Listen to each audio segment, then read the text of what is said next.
तो hi friends, welcome है आप सभी का। नमस्कार, जोहार, सत श्री अकाल। ठीक है, good morning, good evening, good night, सब कुछ। तो चलिए शुरू करते हैं हमारा टॉपिक है हमारा सेमेस्टर 1 हिंदी मेजर पेपर 1। इसमें हम लोग लॉन्ग आंसर टाइप के क्वेश्चन आंसर करेंगे। ठीक है, और इसमें जानेंगे हिंदी साहित्य का इतिहास। ठीक है, आदिकाल एवं पूर्व मध्यकाल। किस किस यूनिवर्सिटी का काम देगा? तो देखिए, झारखंड में जितने भी यूनिवर्सिटीज़ हैं सब का काम देगा। जैसे एक बार मैं नाम रिपीट कर देता हूँ। ठीक है, और यहाँ पे एकदम वेरी वेरी इंपॉर्टेंट क्वेश्चन दूंगा जो आपके एग्जाम में यहाँ से बाहर नहीं जाएगा। मतलब 5 क्वेश्चन एग्जाम में मैच करेगा, ये मेरा वादा है। ठीक है, कौन कौन सा यूनिवर्सिटी काम देगा एक बार सुन लीजिए।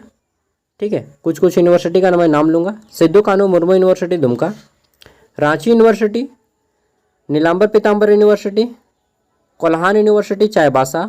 ठीक है, अच्छा, नीलांबर पीताम्बर यूनिवर्सिटी पलामू में है, कोल्हान यूनिवर्सिटी चाईबासा, और Vinoba Bhave university VBU Vinoba Bhave university Hazaribagh. इन सभी का काम में आएगा।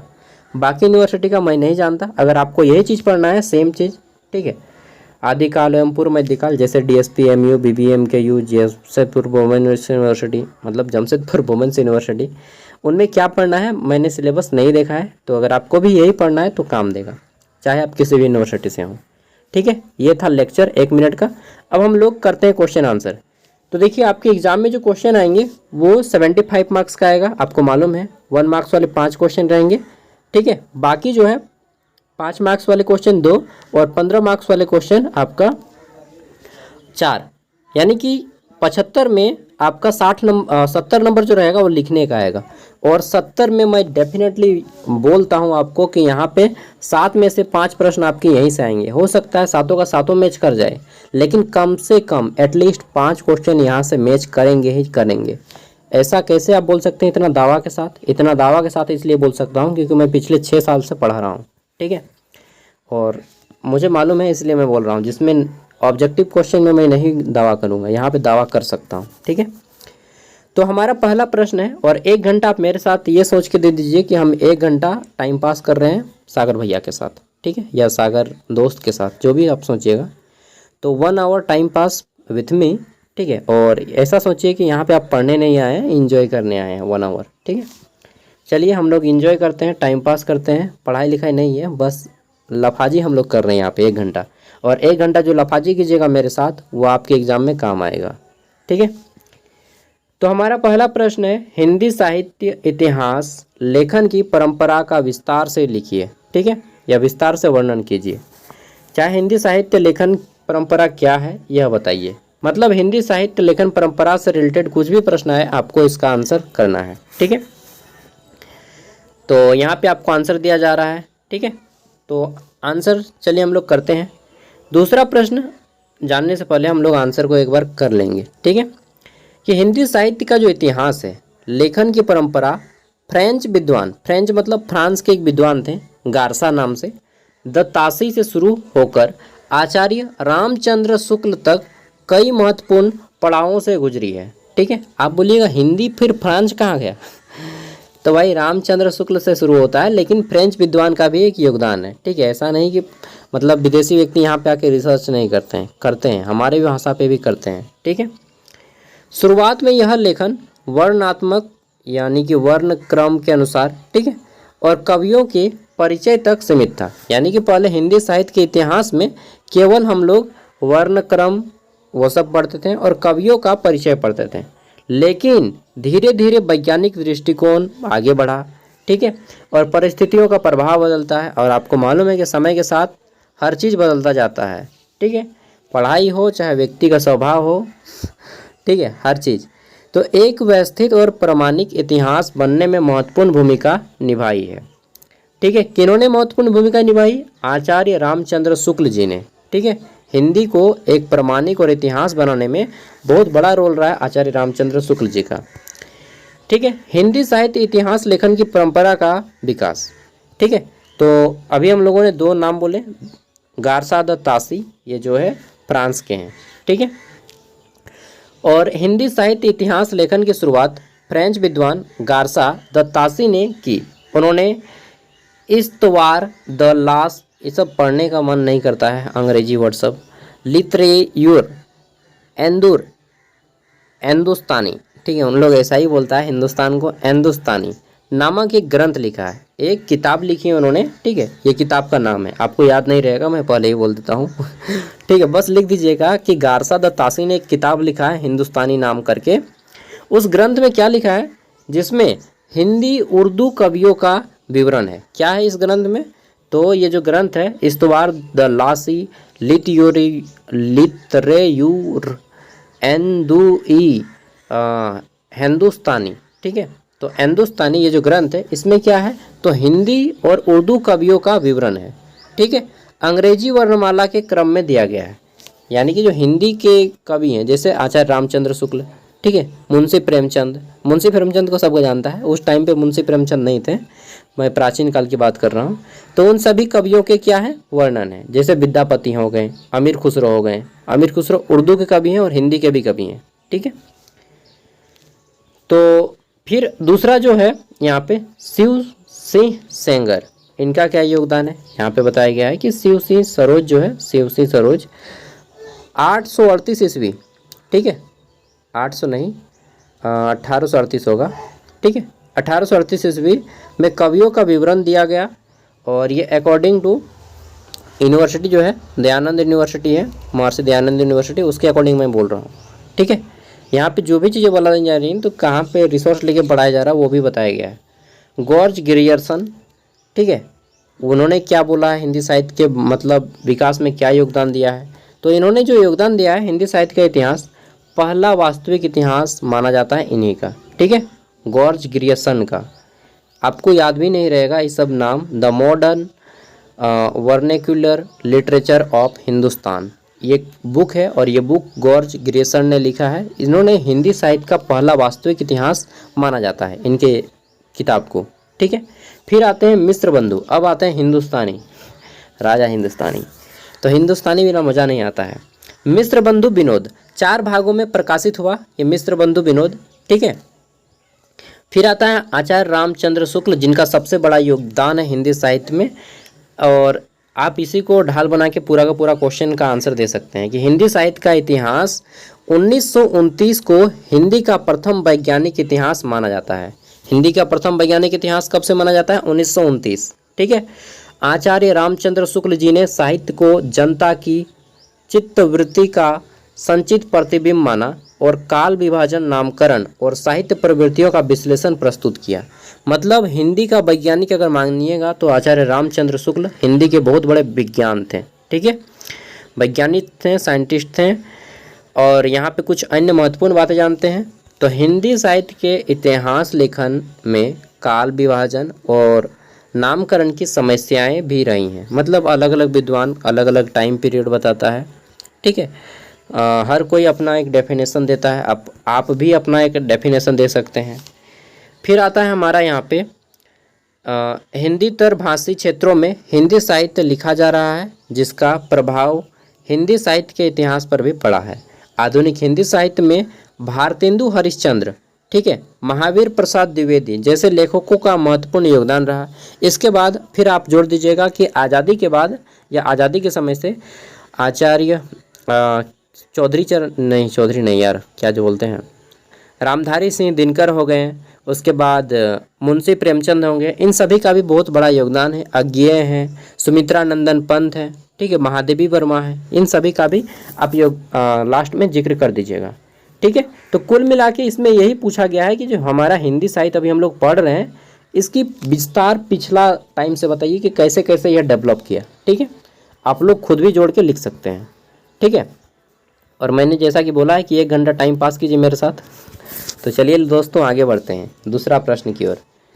ठीक है, और सबसे मतलब ख़राब टॉपिक में से एक है ये हिंदी साहित्य का, जिसमें आपको बोरिंग लगेगा थोड़ा थोड़ा। ठीक है, दूसरा प्रश्न है हिंदी साहित्य में काल विभाजन और नामकरण में कौन कौन सी समस्या है। ठीक है, यानी कि हिंदी साहित्य का जो इतिहास है इसमें काल को अलग अलग खंडों में बांटा गया। हर व्यक्ति बोलता है कि नहीं, इसको इस खंड में रखें, इसको इस खंड में रखें। ठीक है, और नाम भी अलग अलग दिया गया है। तो देखिए, हिंदी साहित्य के इतिहास और काल विभाजन और नामकरण की समस्या एक जटिल समस्या है। क्यों? क्योंकि जिसमें विभिन्न विद्वान के बीच मतभेद है। आप भी मान लीजिए एक विद्वान है और आप बोलते हैं कि नहीं, ये काल तो सही नहीं है, दूसरा काल होना चाहिए। तो मुख्य रूप से काल विभाजन का आधार साहित्य प्रवृत्ति, सामाजिक सांस्कृतिक परिवर्तन और शासक यानी कि राजाओं के शासनकाल को माना जाता है। ठीक है, काल विभाजन किसको माना जाता है? साहित्य, संस्कृति, शासक और राजाओं के काल को माना जाता है। इसमें समस्या क्या है? तो काल समय का निर्धारण यानी कि समय का निर्धारण कौन सा टाइम पीरियड माना जाएगा एग्जैक्ट हिंदी साहित्य के लिए, वह बहुत कठिन काम है। ठीक है, हालांकि कोई मशीन चीज़ तो नहीं कर रहा, आदमी निर्धारित कर रही है, तो अलग अलग आदमी का सोच अलग अलग होता है, तो अलग अलग आदमी का सोच अलग अलग होगा, तो काल निर्धारण भी अलग अलग होगा। एकदम इसी तरह से लिखना है एग्जाम में भी कि अलग अलग आदमी का सोच अलग अलग होता है, इसलिए हिंदी के लेखकों में अलग अलग मतभेद पाया गया है। ठीक है, और एग्जाम में लिखने से पहले लिखा रहता है कि विद्यार्थी यथासंभव अपने ही शब्दों में उत्तर दें। ठीक है, तो गजगजा के अपने भाषा में उत्तर करना है। विभिन्न विद्वानों द्वारा निर्धारित काल सीमाओं में भिन्नता पाई जाती है। ठीक है, अपने अनुसार लिखिएगा। फिर नामकरण, तो देखिए एक ही कालखंड को विभिन्न विद्वानों में अलग अलग नामों से संबोधित किया गया है, जैसे प्रवृत्ति की विविधता। ठीक है, इसके बाद क्या है? प्रवृत्ति की विविधता यानी कि एक ही कालखंड में भिन्न भिन्न साहित्य की प्रवृत्तियां मौजूद हो सकती हैं, जिसके नामकरण करना मुश्किल है। फिर आता है सांस्कृतिक प्रभाव। ठीक है, फिर आता है गौर्ज ग्रियर्सन, मिश्र बंधु। ठीक है, और आचार्य हजारी प्रसाद द्विवेदी, और अंत में पढ़ना है आपको निष्कर्ष। ठीक है, निष्कर्ष में क्या है कि काल विभाजन और नामकरण की समस्या अभी भी पूरी तरह से हल नहीं हुई है। आप पीएचडी कीजिए और आप हल कर दीजिए कीजिएगा, बिल्कुल कीजिएगा, काहे नहीं कीजिएगा। विभिन्न विद्वानों के मतों में भिन्नता है और साहित्य के इतिहास में निरंतर परिवर्तन होते रहते हैं। फिर भी साहित्य के इतिहास को समझने के लिए काल विभाजन मतलब ज़्यादा देर तक मैं बोलता हूँ तो जमा ही आने लगता है। काल विभाजन और नामकरण एक आवश्यक है। विद्वानों द्वारा किए गए प्रयास से इस दिशा में महत्वपूर्ण प्रभाव और प्रगति हुए हैं। ठीक है, आगे देख लेते हैं। तो संक्षेप में हिंदी साहित्य के काल विभाजन और नामकरण में विभिन्न दृष्टिकोण, और यह एक सतत प्रक्रिया है जिसमें प्रक्रिया, समाज और इतिहास के बीच संबंध को समझने की आवश्यकता है। ठीक है, हमारा तीसरा प्रश्न है आदिकाल का नामकरण। हिंदी साहित्य में आदिकाल है। ठीक है, इसका नामकरण कौन कौन रखे हैं, क्या क्या रखे हैं, फिर इसका टाइम पीरियड क्या क्या रखा गया है, सीमा मीमांसा क्या है, ये आपको जानना है। ठीक है, हम अब प्रश्नों को एक बार आपको दिखा देते हैं कौन कौन से प्रश्न हैं। अगला जो हमारा प्रश्न है, आदिकालीन प्रमुख काव्यों को विस्तार से लिखिए। तो आदिकाल के जितने भी काव्य हैं उसको विस्तार से लिखना है। जैसे यहाँ पे आपको देना है कुछ काव्यों के उदाहरण हैं, जैसे अमीर खुसरो की हैं कुछ। ठीक है, कुछ विद्यापति जी के हैं। अमीर खुसरो, इन्हें तूतीय हिंद और हिंद का तोता कहा जाता है। फिर विद्यापति जी के हैं। ठीक है, अब्दुल रहमान का है, दलपति विजय का है, नल सिंह का है। ठीक है, इन सभी के आपको पढ़ लेना है। वीर रस गाथा। ओके, फिर भाषा क्या है इनकी, प्रकृति चित्रण कैसा है इनका, ये जानना है। हमारा पांचवा प्रश्न जो है इसमें पूछा गया है कि भक्ति काव्य की प्रवृत्तियों पर विस्तार से प्रकाश डालिए। भक्ति मतलब क्या होता है? भगवान का भक्ति करना। ठीक है, ईश्वर की भक्ति करना, या फिर इस्लाम धर्म में भी बोलिएगा कि पैगंबर की भक्ति करना। ठीक है, या सिख धर्म में बोलिएगा कि गुरु बाए गुरु की भक्ति करना। तो जो भी है भक्ति मतलब भक्ति वही सेम भक्ति। ठीक है, दूसरा भक्ति नहीं है। ठीक है, तो भक्ति काव्य भारतीय इतिहास का महत्वपूर्ण काल है जिसमें मुख्य प्रवृत्ति ईश्वर के प्रति प्रेम, समर्पण, और काल में कवियों ने विभिन्न रूपों में ईश्वर की आराधना की। आजकल शिव चर्चा चलता है, घरों में चलता है ना शिव चर्चा। मैं किसी भी धर्म का मजाक नहीं उड़ाता हूँ, सभी धर्मों का मैं रिस्पेक्ट करता हूँ। ठीक है, हमारे घर में भी होता है यार। समाज में व्याप्त कुरीतियों का विरोध किया गया और भक्ति काव्य की प्रमुख प्रवृत्तियों में ईश्वर के प्रति प्रेम, सामाजिक समानता, गुरु की महिमा और साधारण भाषा का प्रयोग किया गया। इसमें आपको क्या क्या जानना है? तो मीराबाई का आपने नाम सुना होगा। ठीक है, उनके बारे में पढ़ना होगा। कबीरदास का नाम सुना होगा, उनके बारे में पढ़ना होगा। फिर सूफी काव्यों के बारे में पढ़ना होगा। ठीक है, तुलसीदास के बारे में पढ़ना होगा। फिर मलिक मोहम्मद जायसी के बारे में पढ़ना होगा। बस इतना पढ़िएगा, काफ़ी है। सूरदास के बारे में पढ़ना है। ठीक है, अगला है पृथ्वीराज रासो की प्रामाणिकता पर प्रकाश डालिए। पृथ्वीराज चौहान नाम सुने? पृथ्वीराज चौहान एक राजा थे। 1191 में तराइन का प्रथम युद्ध हुआ था। ठीक है, और 1192 में तराइन का दूसरा युद्ध हुआ था। ये दोनों पृथ्वीराज चौहान और मोहम्मद गौरी के बीच में हुआ था ना, मैं भूल रहा हूँ, शायद मोहम्मद गौरी था ना जी, अगर भूल रहा हूँ तो कोई बता दीजिएगा, ठीक है। तो तराइन का प्रथम युद्ध पृथ्वीराज चौहान जीतते हैं। दूसरा युद्ध में बोलता है जा बच्चा, प्रथम युद्ध में कि हम तुमको जीवनदान दिए। दूसरा युद्ध में आता है और फिर वह छुप के वार कर देता है, ठीक है, और पृथ्वीराज चौहान का हो जाता है खात्मा, ठीक है। तो इसीलिए किसी को सोच समझ के मतलब माफ़ी दो, उसी को दो जो माफ़ी के लायक है। पृथ्वीराज चौहान ने गलती कर दी। चलिए, तो पृथ्वीराज रासो की प्रामाणिकता जो है, पृथ्वीराज रासो या पृथ्वीराज चौहान पे आधारित बनाया गया है, ठीक है। और इसको लिखा है चंद बरदाई ने। चंद बरदाई व्यक्ति का नाम है जो पृथ्वीराज रासो काव्य को लिखा है, ठीक है। इसकी लोकप्रियता के बारे में जानना है और इसका इतिहास जानिएगा, मजा आएगा। देखिए यहाँ पे हम लोग इसका निष्कर्ष जानते हैं।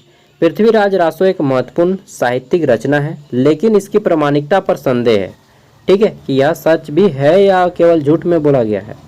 तो इसकी प्रामाणिकता का संदेह क्या है? यह संभव है कि इसका मूल रूप पृथ्वीराज के काल का हो, पृथ्वीराज चौहान के काल का हो, लेकिन बाद में इसमें कई परिवर्तन और परिवर्धन किए गए हों, इसलिए इसे पूरी तरह से ऐतिहासिक दस्तावेज के रूप में नहीं माना जा सकता, बल्कि इसे एक साहित्यिक और लोक काव्य रचना के रूप में देखा जाना चाहिए, ठीक है। ये क्या बात हुई? आपने रामायण सुना है? रामायण, ठीक है, राम मंदिर में रामायण होता है। तो रामायण में क्या होता है कि जो रामायण ग्रंथ है वो देखिएगा कि उसको मूल रूप से किन्होंने लिखा है? रामायण को मूल रूप से लिखा है किन्होंने मालूम है? महर्षि वाल्मीकि ने, ठीक है। तो अगर आप वाल्मीकि रामायण पढ़िएगा तभी आप जानिएगा कि रामायण एक्चुअल में क्या था। अब अभी रामायण पढ़िएगा तो बहुत सारा गीता प्रेस का रामायण है, ठीक है, अलग अलग राइटर का लिखा हुआ रामायण है। तो वो सब पढ़ने से आपको एक्चुअल चीज़ नहीं पता चलेगा। एक्चुअल चीज़ पढ़ने के लिए आपको वाल्मीकि रामायण पढ़ना पड़ेगा, ठीक है।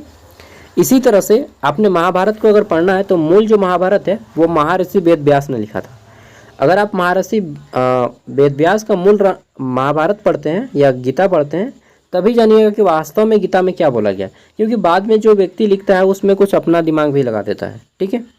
तो इसीलिए पृथ्वीराज ये जो रासो है, पृथ्वीराज रासो, इसकी प्रामाणिकता पे संदेह है, क्योंकि अगर आप मूल किताब को पढ़ते हैं जो कि चंद बरदाई के द्वारा लिखा गया है तब एक्चुअल प्रामाणिकता पता चलेगा। बाकी किसी अन्य राइटर जो उसी को दोबारा लिखा है उसी किताब को, तो वह एक्चुअल चीज़ नहीं पता कर पाएंगे, ठीक है। यही कहना चाहता है। आप इसी तरह से समझा के भी लिख सकते हैं एग्जाम में। विद्यापति की काव्यगत विशेषताओं पर प्रकाश डालिए। सबसे पहली बात कि विद्यापति कौन है ये जान लेना। तो विद्यापति हिंदी के एक बहुत बड़े राइटर हैं, लेखक हैं, ठीक है, रचनाकार हैं।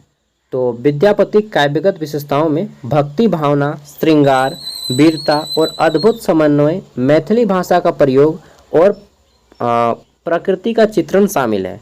किनमें? विद्यापति की जितनी भी रचनाएं हैं उनमें, ठीक है। इस तरह से आपको पढ़ना है, फिर विस्तार से जान लीजिएगा। मैथिली भाषा, चित्रण और अलंकार का प्रयोग, ठीक है। संक्रमण काल में कवियों की क्या स्थिति थी ये बताएं। आठवां जो हमारा प्रश्न है इसमें पूछा गया है सूफी काव्य परंपरा में जायसी का स्थान निर्धारित कीजिए। सूफी काव्य परंपरा में जायसी मतलब मलिक मोहम्मद जायसी, ठीक है। सूफी काव्य परंपरा मतलब मलिक मोहम्मद जायसी, ठीक है। और मलिक मोहम्मद जायसी पद्मावत लिखा है, पद्मावत मूवी देखे हैं ना, घूमर घूमर घूमर घूमर, वो राजस्थान वाला, ठीक है।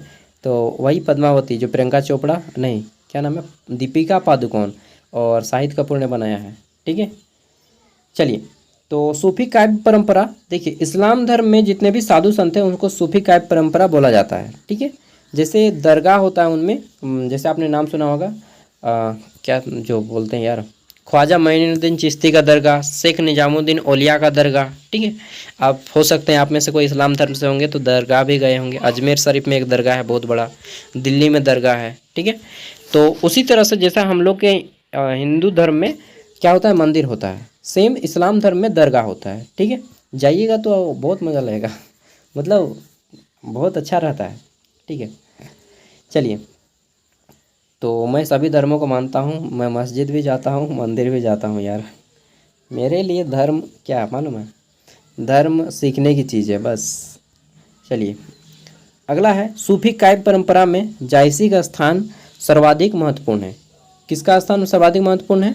तो सूफी काव्य परंपरा में जायसी, जायसी मतलब मलिक मोहम्मद जायसी एक रचनाकार थे हिंदी के, इसके बारे में जानना है। इन्होंने एक पुस्तक लिखी है पद्मावत, ठीक है, इसके बारे में फिर आपको पढ़ना है। चलिए आपको पढ़ना पड़ेगा खुद, मैं क्वेश्चन आंसर करवा दूंगा, पढ़ना तो आपको खुद है। बस 8 गो क्वेश्चन था, अब छोटे छोटे पॉइंट हैं, जैसे कृष्ण काव्य परंपरा क्या है इसके बारे में जानना है, और इसमें मीराबाई का क्या योगदान है, सूरदास का क्या योगदान है, ये सारी चीज़ें आप जानिएगा, ठीक है। फिर है आपका राम काव्य परंपरा, ये 5-5 मार्क्स का क्वेश्चन है, ठीक है। इसमें आप राम काव्य परंपरा में तुलसीदास के रामचरितमानस के बारे में जानिएगा, ठीक है, जो कि तुलसीदास के द्वारा लिखा गया है। फिर आता है संत काव्य परंपरा। संत काव्य परंपरा में आप जानिएगा किसके बारे में, तो विशेष रूप से जानिएगा इसमें आप कबीरदास के बारे में, ठीक है, जो कि निर्गुण निरंकार ईश्वर को पूजा करते थे, ठीक है। और कबीर ने बीजक एक ग्रंथ लिखा है, कबीर की जो जितने भी आपने चौपाइयाँ पढ़ी होंगी, ठीक है, वो बीजक में संकलित है, ठीक है। फिर है आपका भक्ति काल के प्रमुख कवि, इनके बारे में जानना है, जिसमें कबीरदास हैं, मलिक मोहम्मद जायसी हैं, सूरदास हैं, तुलसीदास है, मीराबाई है, ठीक है। देखिए सबके बारे में यहाँ छोटा छोटा सा इन्फॉर्मेशन दिया गया है। मैंने इस तरह से पीडीएफ को फ्रेम किया है जो आपके एग्जाम में काम आ जाए, ठीक है। ये जो गेस्ट पेपर है आपको पूरा ऐसा फॉर्मेट में दिया गया है कि आप अगर 5 घंटा पढ़ेंगे तो पूरा गेस्ट पेपर आपका कंप्लीट हो जाएगा और आपका एग्ज़ाम का तैयारी हो जाएगा, डेफिनेटली मैं बोल रहा हूँ, ठीक है। और लास्ट में मैं आपको लेक्चर भी दूंगा कैसे करना है तैयारी। तो सबसे पहले कबीरदास के बारे में जानते हैं। कबीरदास 1398 से लेकर के 1518 ये इनका डेट ऑफ बर्थ और ये इनका डेथ ईयर है, ठीक है। एक महान संत और कवि थे जिन्होंने निर्गुण भक्ति धारा को पॉपुलर बनाया। निर्गुण मतलब सभी धर्म समान है, ठीक है, किसी भी धर्म को मानिए, सभी धर्मों से हमें शिक्षा लेना है बस, ठीक है। धर्म के नाम पे लड़ाई नहीं करना है, ठीक है। अगर आप वास्तव में शिक्षित हैं तो धर्म के नाम पे कभी लड़ाई मत कीजिएगा कि हिंदू बड़ा है ना मुसलमान बड़ा है, ठीक है, ना मुल्ला बड़ा ना पंडित बड़ा ना क्या बोलते हैं उसको मौलवी बड़ा, ठीक है, ना मौलवी बड़ा ना पंडित बड़ा, सब समान है यार। हिंदू का खून अलग है और मुस्लिम का खून अलग है नाना पाटेकर वाला मूवी देखे हैं ना, काट के दिखा देता है, बताओ कौन हिंदू है कौन मुस्लिम है। तो अगर कोई आपको बोलता है कि नहीं हिंदू लोग को ये कर देंगे या फिर मुसलमान लोग को वो कर देंगे तो वो गलत है भाई, वो शिक्षा नहीं दे रहा है, वह जो है सांप्रदायिकता फैला रहा है। वैसे दोस्तों से बचिए, हो सके तो समझाइए, नहीं समझता है तो उसके बातों पे कभी आप गौर मत कीजिए, ठीक है, उसको समझाइए, ऐसी बात है। और उम्मीद है कि आप लोग कम से कम इतना तो समझ गए होंगे। चलिए फिर आपको जानना है मलिक मोहम्मद जायसी के बारे में। इन्होंने क्या बताया, तो मलिक मोहम्मद जायसी सूफी काव्य परंपरा के एक कवि थे, यानी कि इस्लाम धर्म के कवि थे और एक प्रसिद्ध सूफी कवि थे जिन्होंने पद्मावत जैसी उत्कृष्ट रचनाएं लिखी हैं, ठीक है। बस इतना ही जानिए। सूरदास के बारे में जानिए। सूरदास मालूम है, सूरदास जो कृष्ण भक्ति पे लीन थे, कृष्ण भक्ति शाखा के एक प्रमुख कवि थे। इन्होंने सुरसागर, ठीक है, इनका सबसे प्रसिद्ध ग्रंथ है सुरसागर, ठीक है। आगे देख लेते हैं। फिर तुलसीदास, छोटा छोटा इन्फॉर्मेशन, ज़्यादा नहीं पढ़ना है, मैं ज़्यादा पढ़ने के विरोध में हूँ, कम पढ़ो लेकिन गुणवत्तापूर्ण पढ़ो। तुलसीदास, ठीक है, वो लेक्चर मैंने कर भी दिया था कि पशु ढोल शूद्र गवार नारी ये सब तारण के अधिकारी। तुलसीदास मतलब बहुत अच्छा चीज़ लिखे हैं, लेकिन ये कोटेशन का मैं विरोध करता हूँ कि ये कोटेशन जो है ना उस टाइम पे, समझ रहे हो यार, नारी को ढोल गंवार के साथ तुलना किया गया है। शूद्र पशु नारी ये सब तारण के अधिकारी आए, बोलो शूद्र पशु, तुम पशु के साथ तुलना किए जाओगे यार।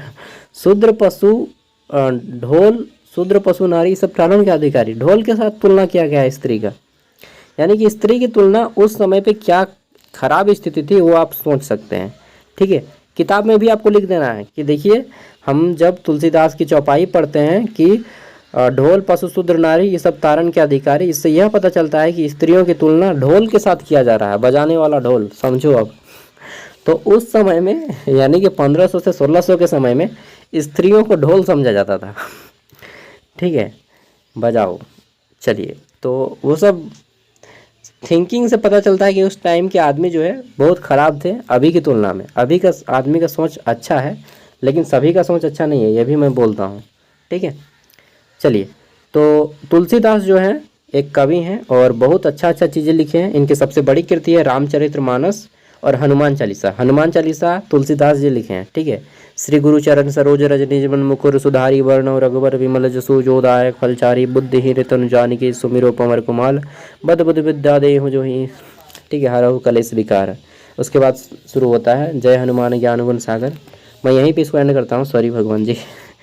चलिए, तो ये जो चौपाया लिखे हैं ये कौन लिखे हैं? तुलसीदास, ठीक है, मुझे याद है। मीराबाई की बात कर लेते हैं।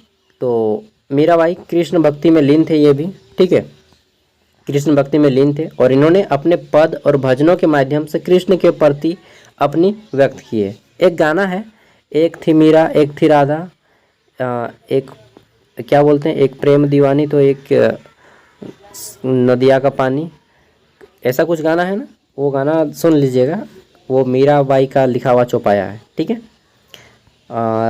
राम तेरी गंगा मैली फिल्म का नाम है, राम तेरी गंगा मैली, जिसमें सोनागाछी के बारे में दिखाया गया है। बहुत ज़्यादा डीप नॉलेज दिया गया है उसमें, ठीक है। हावड़ा ब्रिज पे, चलिए वो सब पे नहीं जाएंगे। तो राम तेरी गंगा मैली मूवी को देख लीजिएगा।